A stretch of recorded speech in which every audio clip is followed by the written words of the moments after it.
So I remember the first time I heard Uptown Funk. Right. And I heard Don't Believe Me, Just Watch.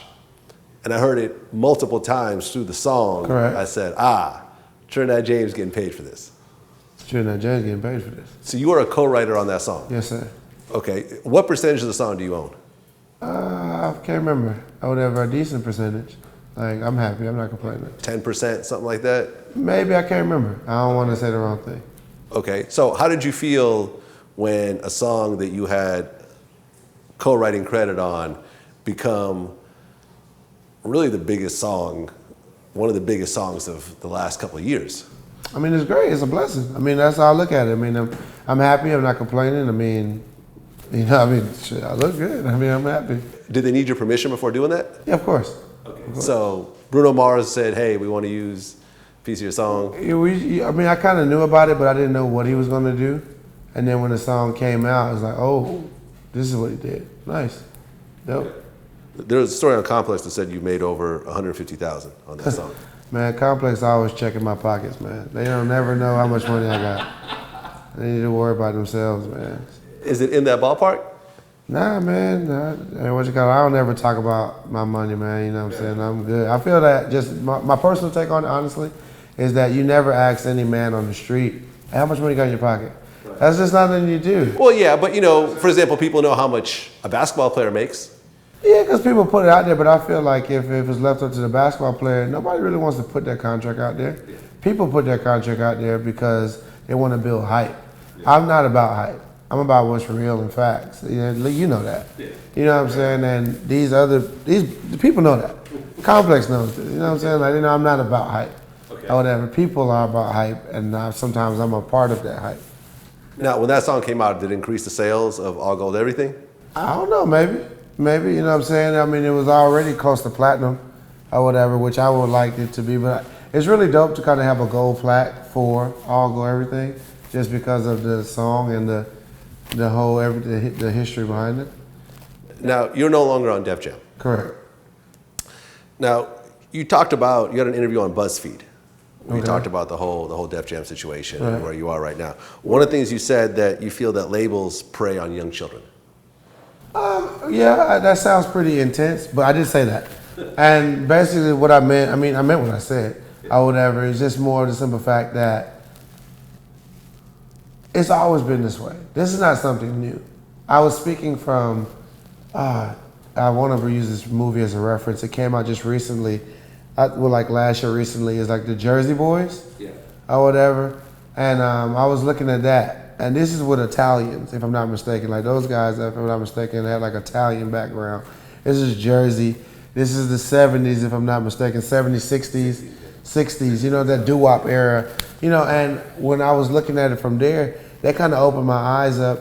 It's hard, like I've seen them go up into the record label buildings, and you got people they singing outside the door to try and get a chance to get in, and I mean, people have always been looking for that young talent forever. Labels have always been looking for that young talent. The younger, stronger, better. And because it's a business at the end of the day. And I mean, for me, the reason why I say that they're preying on the young because they're not helping the young. Like, when you take a young man up under your wing, all right? Like, man, I want to work with you, or whatever. You show them the way.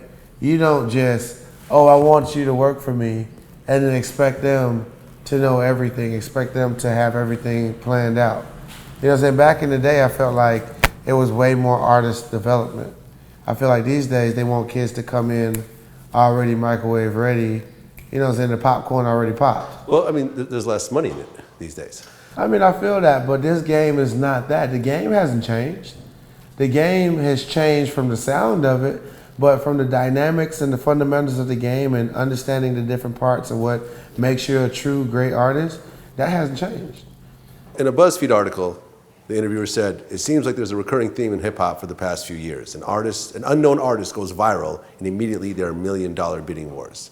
And you said, I feel it's a wave that got out of control after I came in the game. That's the way I feel. After me, all the labels had thirst in their eyes to catch a new kid with the hottest song and sign him. Right, so You see, I don't look at these kids as one-hit wonders. I don't look at myself as a one-hit wonder. You know what I'm saying? I mean, just in general, I have like 3 plaques. So I definitely don't look at myself as a one-hit wonder. But just for the most part, is that the way that they're structuring it these days is that they're letting the hype of the internet and the viral wave put too much pressure, I feel, on the youth. It takes them out of their element. The reason why they're able to make something that everybody likes is because we're all making good music, you know. And at the end of the day, people tend to like or gravitate to a song that you're playing the most. And I feel like if an artist comes out, let's just say Blue something, he comes out, he has a hard song. All right, dope, we love that song. I feel like they drill that song so much in your head, you don't even allow him to have another one. You don't allow him to have another single because it's almost like it didn't meet into your, I don't know what they want. You know what I'm saying? They're just happy about the one play, but they're not working with the youth to really show them how to really build. There's only like very few people that care about the artistry and the long haul for these youth.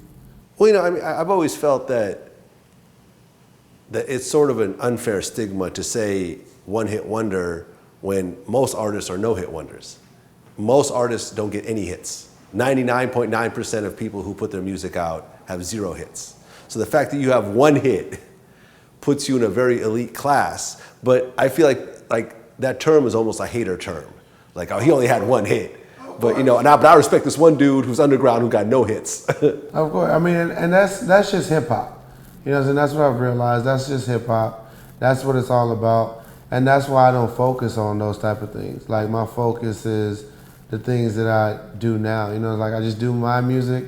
My fans enjoy what I do, and you know, I do my charities, and you know, I really try to help the world to understand what it is to be yourself. Like I did some public speaking the other day in New York, and you know, I was just helping people to help them to kind of understand my artistry better. I'm here to represent that kid who is a part of that different wave. You know what I'm saying? To let them know it's comfortable, it's okay to be different. You can look, dress however you want to. Nobody can tell you nothing. Because you can be successful off of being who you are, because I'm a living proof of that. What'd you think of, like, for example, Lil B's outfit on ESPN? It was life.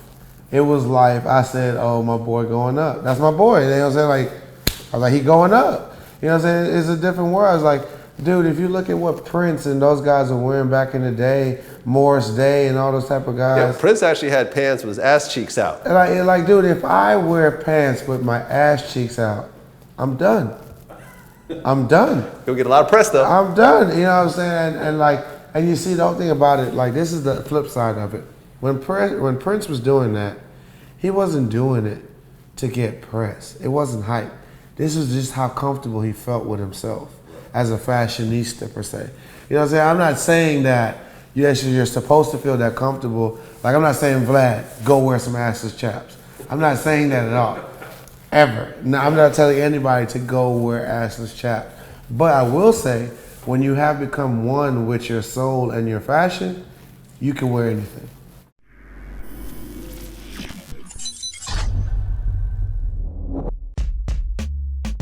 Yeah, my cousins, they were avid watchers in porn and had saw me on MILF Hunters. Okay. They saw me on MILF Hunters, and they went out and actually bought a movie and took it to my grandmother. You're the only person, one of the few people that looks like you. In my case, one of the only ones that was light skinned. Our family was light. Therefore, when we go to our village, and when I actually buried my father, I had to bury him. I had to bring up a lot of AK-47s.